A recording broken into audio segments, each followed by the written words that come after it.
Bismillahirrahmanirrahim. Assalamualaikum warahmatullahi wabarakatuh. Waalaikumsalam warahmatullahi wabarakatuh. Alhamdulillah. Alhamdulillahirabbil alamin. Ya Tuhan yang kami maka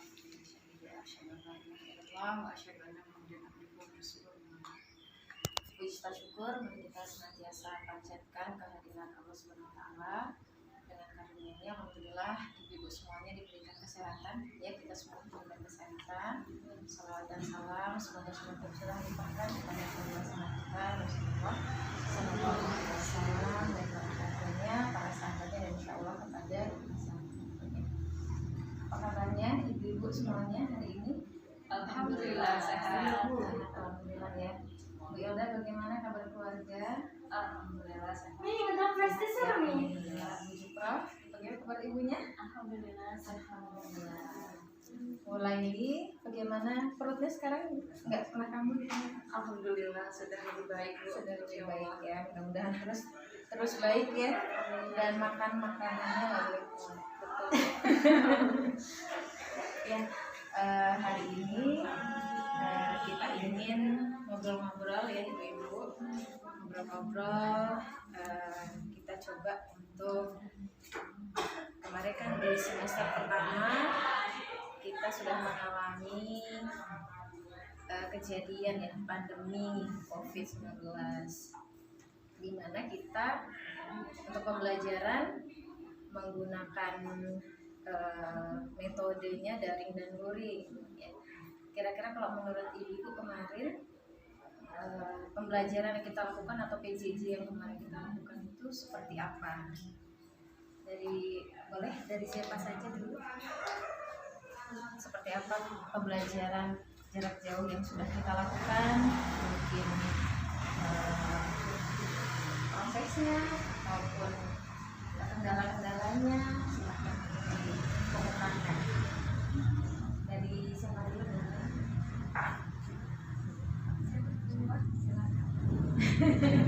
Atau dari Bu Jupra terlebih dahulu boleh? Kalau dari saya kurangnya kesiapan dari orang tua, dari wali murid sendiri. Dari orang tua. Oh iya, saya boleh mencatat ya Bu ya. Jadi bagaimana proses untuk PJJ kemarin? Kalau untuk ke anak-anaknya kita masih bisa membimbing, namun untuk dari orang tua itu kurangnya kesiapan dari orang tua. Maka dari itu tugas-tugas yang kita sudah berikan baik video, dari video itu belum dikirimkan lagi. Ada beberapa yang sudah, ada yang belum. Berarti juga tidak siapkan orang tua untuk menghadapi PJJ ya, sehingga tugas-tugas dari siswa banyak yang terkendala begitu ya pengumpulannya. Baik. Kemudian kalau Bu Ilda sendiri bagaimana? Sebenarnya alasannya kurang lebih sama ya Bu. Jadi untuk PJJ dengan tatap muka langsung, orang tua itu banyak yang mengeluhkan. Alasannya karena memang anak-anak itu belajar dengan gurunya langsung, dan daring ini itu mereka tidak maksimal karena memang alasannya anak-anak itu kalau sama orang tua nggak begitu mendengar ya, walaupun memang kemarin ada dislike kita HLS, tapi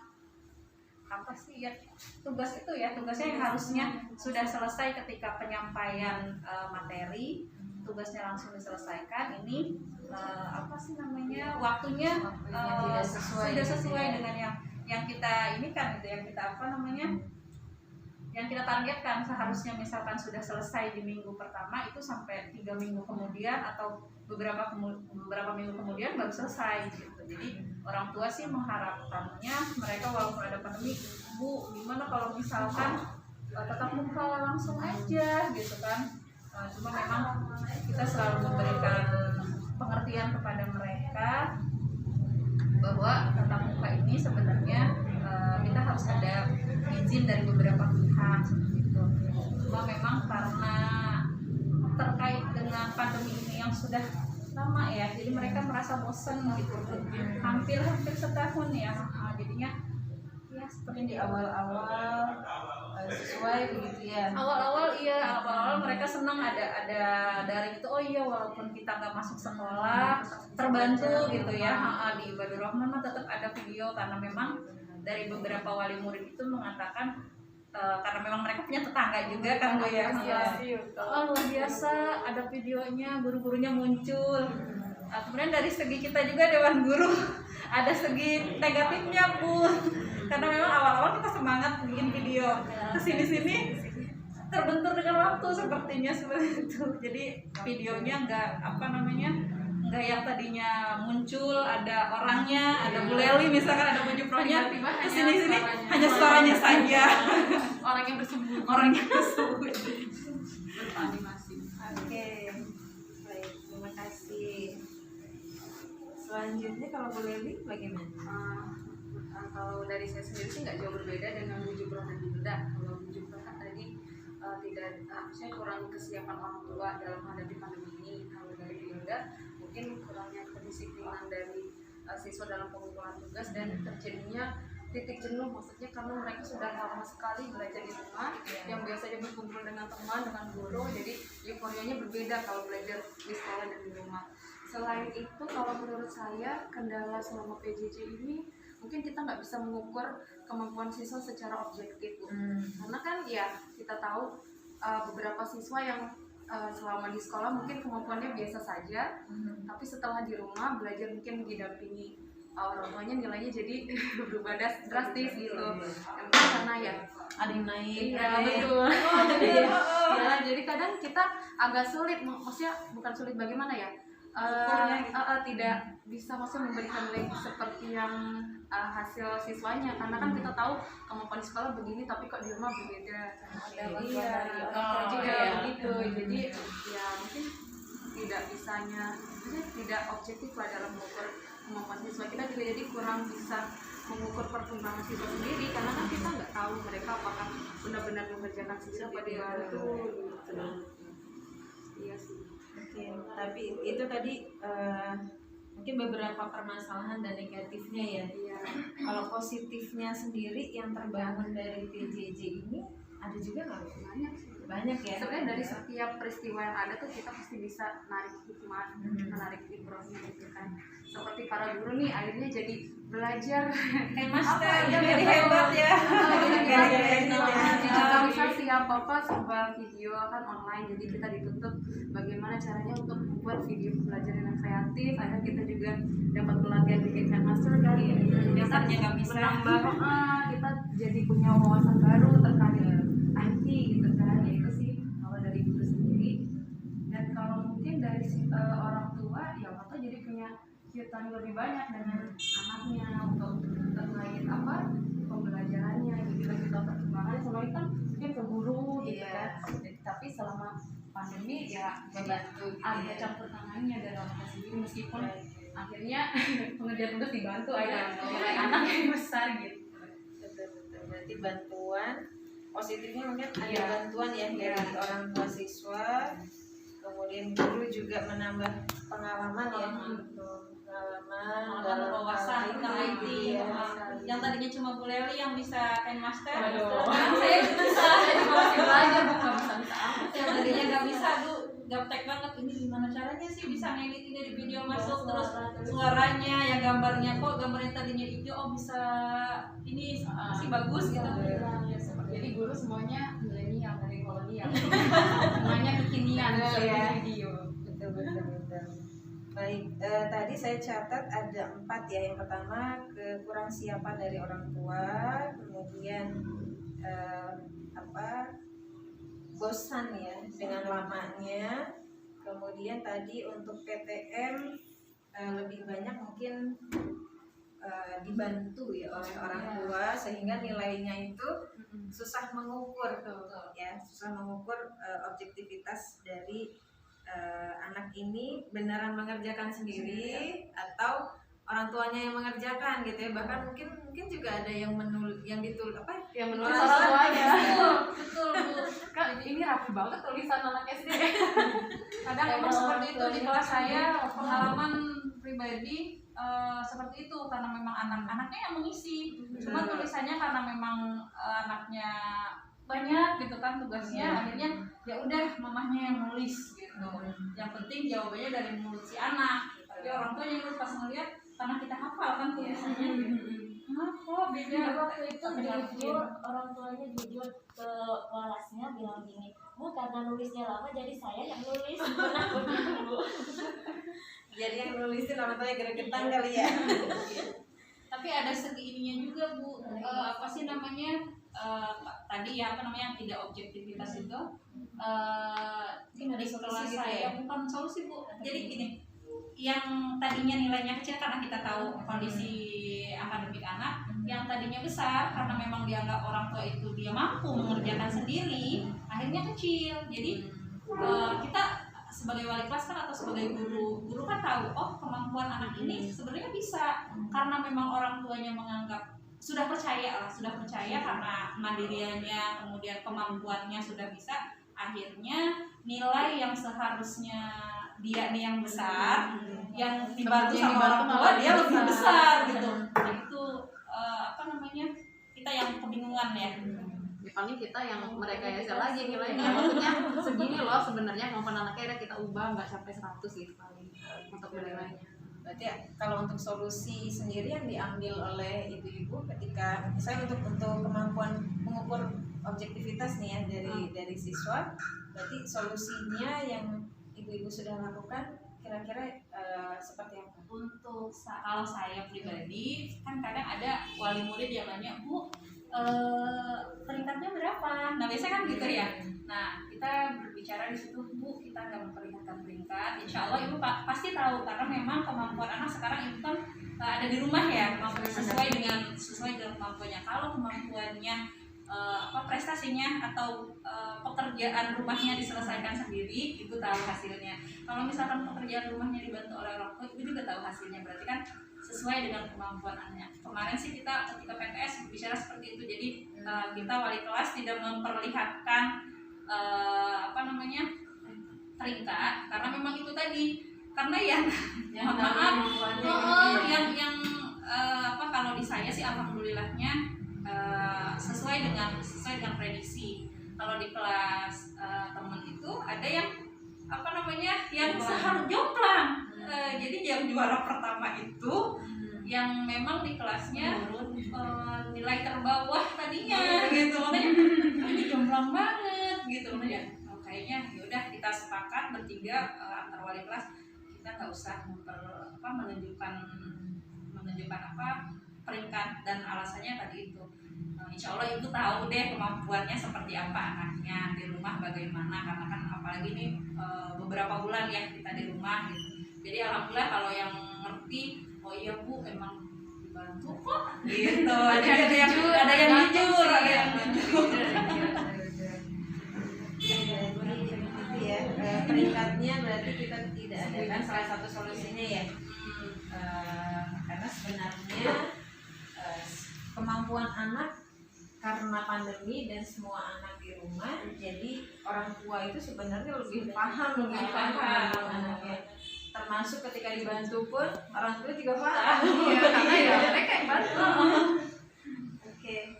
Ada lagi mungkin Bu solusinya untuk mengukur objektivitas penilaian. Karena kan memang kondisinya lagi baru, kita pasti meraba-raba gitu ya Bu, apa yang terbaik maksudnya untuk menyikapi semua ini. Makanya ya mungkin dengan pendekatan dengan orang tua gitu ya, bagaimana Bu anak belajarnya di rumah, apakah semangat atau enggak gitu. Kalau memang semangat ya mungkin ya tepat mereka dapat nilai besar, tapi kalau ini begini tapi dengan nilai yang sebegitu besarnya namun semangatnya turun, nah berarti ini ada yang salah, pasti dibantu gitu. Dan kita pasti ada komunikasi dengan orang tua gimana caranya untuk memberikan motivasi pada siswa agar terus semangat belajar gitu kan, supaya mereka maksudnya mandiri, nggak bergantung dengan orang tua gitu. Kemudian kalau untuk pembelajaran ini kan ada pengetahuan, kemudian ada keterampilan, ya, ada sikap dan spiritual. Nah, itu semuanya maksudnya dinilai juga oleh kita, kemudian ketika pandemi ini kira-kira penilaiannya keempat aspek tadi nih, penilaian tadi ada terkendala nggak Bu untuk yang penilaian KI1, KI2, KI3, KI4-nya gitu? Kalau untuk KI1 dan 2 sikap itu kita kirimkan Google Form yang Smile-ku itu Bu. Jadi setiap malam jam 9 atau jam 8 kita kirim, nanti orang tua bisa mengisi, kita lihat dari situ untuk penilaian. Untuk penilaian KI1, KI2 ya. Namun untuk yang KI4 keterampilan kita video, anak-anak mengirimkan video kita dari kita ke kelas masing-masing. Kita lihat itu kalau untuk pelajaran saya sendiri ada bahasa Arab, ada bahasa Inggris, itu dikirim ke kelas masing-masing. Entah itu nyanyian, bahasa Inggris angka dinyanyikan, terus anak-anak mengirim. Terkendalanya tadi lagi Bu. Terkendalanya waktu seharusnya minggu ini gitu, tapi kirimnya 2 minggu kemudian. Kita tagih, kadang lupa lagi orang banyak. Berarti solusi, oke baik. Jadi yang pertama untuk objektivitas, solusinya tadi kita bisa koordinasi begitu ya dengan orang tua terkait dengan penilaian dan sebagainya, kemudian mengkomunikasikan juga tentang peringkat itu tidak menjadi patokan gitu ya. Kemudian untuk kesiapan orang tua, ini kan tadi kekurang siapan orang tua. Nah ketika nanti semester 2 ini, ya mudah-mudahan kita bisa PTM ya. Ketika ternyata PTM ini masih belum bisa, berarti kan orang tua harus punya kesiapan juga. Nah kira-kira ada nggak solusi supaya orang tua ini sebenarnya sih udah dari ini ya, udah belajar seharusnya ya. Iya, karena udah sekali 2 kali kan dulu bulan-bulan sampai setahun. Tapi untuk supaya tidak bosan gitu ya kan, nanti khawatirnya ada lagi lebih panjang lagi ya. Kesiapan kira-kira ada solusi nggak untuk kesiapan orang tua, kemudian supaya tidak bosan gitu Ya dari ibunya sendiri mungkin ya harus lebih kreatif dalam menciptakan metode dan media pembelajaran. Terutama yang jadi video itu harus bisa mencakup ke 4 aspek tadi. Kayak saya kan waktu itu kemarin sempat memasukkan kayak keterampilan yang untuk presentasi pakai bahasa Inggris, biasanya hanya menghafal kosakata, namun ini saya coba agar anak-anak bisa mempraktikkan bahasa secara langsung gitu, presentasikan, lalu melakukan kebiasaan baik, nanti ada judulnya pakai bahasa Inggris gitu. Jadi pembelajarannya tidak hanya sekedar pengetahuan tapi lebih ke praktik gitu, biar anak-anak tuh punya pengalaman dan mereka tetap melakukan kebiasaan baik meski tidak di sekolah gitu. Mungkin kita agak lebih banyak variasi dalam ya. penugasan dan pembelajaran. Tidak melulu menuntut kognitif. Iya. Karena itu saat saya suruh anak-anak mempraktikkan good habits itu banyak sekali yang mengirim. Jadi kita kasih Keterampilan yang lebih ini ya. Kalau untuk nyanyi itu pengetahuan sangat mereka lebih cepat, apalagi kalau pengalaman di kelas saya, kalau misalkan pengambilan penilaian di bidang keterampilan, karena memang nanti kita jadikan status, itu udah ada satu aja, itu semangat, dilihat ini sama bu guru gitu kan, itu pasti semangat semuanya ngirim. Tapi kalau misalkan pengetahuan kan kayaknya sepertinya mereka kayak menonton gitu ya, ngerjain, nulis, ini lihat videonya langsung, iya, skip, lihat langsung ke tugasnya. sakit bu, langsung bikin tugasnya nggak dulu berhari-hari. betul. Baik. Berarti ini juga guru-guru berarti sekarang harus update status ya, supaya jadi penyemangat motivasi siswa ya. Baik, mungkin itu saja ibu-ibu bincang-bincang kita, diskusi kita tentang PJJ ya. Mudah-mudahan di semester 2 pandemi ini segera berakhir. Amin. Kalaupun belum, qadarullah Allah belum mengizinkan ya, mudah-mudahan kita juga tetap semangat. Tadi mungkin solusi-solusi yang tadi Ibu kemukakan, membuat metode, kemudian penilaian yang bervariasi, mudah-mudahan bisa diterapkan. Itu saja, terima kasih. Assalamualaikum warahmatullahi wabarakatuh. Waalaikumsalam warahmatullahi wabarakatuh.